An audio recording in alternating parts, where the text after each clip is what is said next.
Joining me now to talk about the Mueller investigation, Chris Farrell, Director of Investigations and Research for Judicial Watch. Chris, good to see you. I was looking at the latest polling data. A majority of Americans think the Mueller investigation is tainted. He himself has disqualifying conflicts of interest. Does Mueller have only himself to blame for the lack of faith and confidence that Americans have in the investigation because he selected an entire panel of partisans?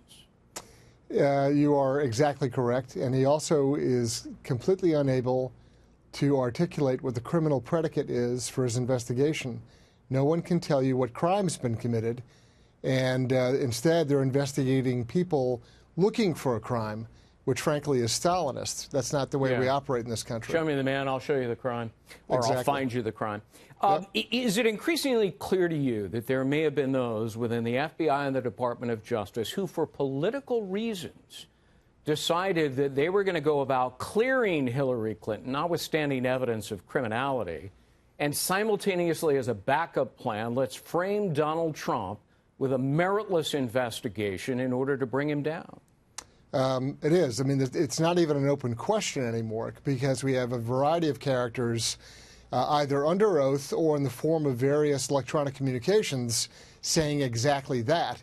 And so we have these draft documents where they try to water down the claim out of 18 U.S.C. 793F, which is mishandling national defense information, something I'm very familiar with prosecuting from a standpoint of being a special agent. And then the flip side of that is you've got these guys talking about insurance policies, meaning they're going to leverage the phonied up dossier from Fusion GPS and Christopher Steele and turn that into a FISA warrant to go on a fishing expedition against the president. That's a crime, isn't it, Chris? It certainly is a crime. If you use a dubious, if not phony document in an affidavit in support of a warrant to wiretap, that's a fraud on the court, isn't it? It is. It's also misconduct on the part of the agents. It's a prosecutorial abuse on the part of the attorneys involved. It's a train wreck of misconduct. And this is all hanging around Mueller's neck. Right. They can't get away from it. And then what they have done when it comes to actually bringing charges against people is that the very thin gruel of a 1001 claim, false official statements on General Flynn. Right. And conspicuously absent is a 371 charge of conspiracy. You know why? Because there were no conspirators, because there was no crime. In every other case, when you see a 1001 charge for false official statements, you always have the guy roll in who else he was in conspiracy with. Well, not only that, but it's not there. But Mueller arguably illegally obtaining documents from the transition team to use to implicate Michael Flynn. Flynn's lawyers ought to go to court, shouldn't they, and withdraw the plea and challenge the evidence under the exclusionary rule. Say, you can't use evidence that was illegally obtained. It is. It's all fruit of the poisonous tree kind of stuff. And this is, investigation 101 and, law school 101. Right. But both sides of the equation, the investigators, the special agents involved from the various agencies, and the attorneys involved, they all know better.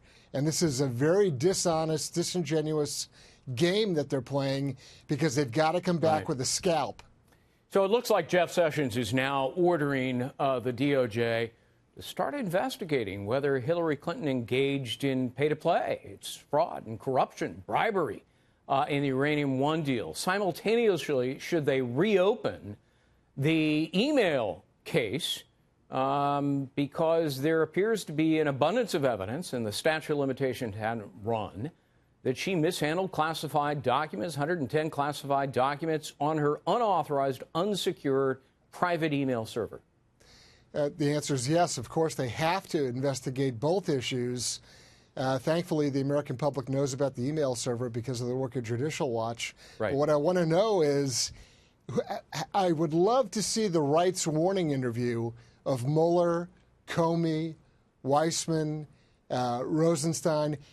How are they going to address that with respect to both Uranium One and the email investigation? Right. Well, do you suspect that Comey, McCabe, Peter Strzok, maybe Rybicki was involved, as well as James Baker, all of these guys together within the FBI, that they deliberately changed the wording of the exoneration statement that was initially drafted by James Comey to absolve Hillary Clinton so that it would pave the way for her to become president.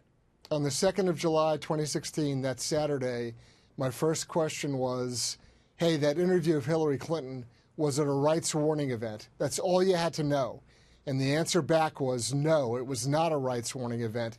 And then you knew for a fact it was a coffee and donut session arranged by David Kendall. Right. And when you say rights session, they didn't, read her They didn't rights. Mirandize her. Right. Mirandize her. She said, I don't recall 39 times during that coffee and donut session with the FBI. And let me pause. She remembered her name and date of birth, and that was about it. In any legitimate investigation, when someone says that to you, you pause, you pull out her non-disclosure agreement, you ask her to refresh her recollection and review the document that she signed, and then have her affirm or certify that's her signature on her document, and then let her explain how she doesn't remember it. Right. I mean, that wasn't done. Here was a document. She signed it. It's sworn. It says, I understand the tutorial I received on classified documents. I can't put them in an unauthorized place, which is precisely what she did. But she apparently said, gee, I don't remember getting that tutorial. I don't remember signing this document. She actually signed two documents, Chris. That's true. And part of those documents says, it doesn't matter if you don't remember. Right. This still applies to you no matter what. So you can't wiggle away from it. But the problem is the agents doing the interview did not do that. Right. Well, because they were yucking it up, having a good time, and because Peter Strzok was doing the interview, the top FBI official, and now we know that his texts were littered with I love Hillary Clinton texts to his lover, who was an FBI lawyer. I mean, it's really astonishing stuff. It's disgusting is what it is. If you look up corruption in the dictionary, there should be a picture there of those folks involved. Chris Farrell. I agree. Chris, good to see you.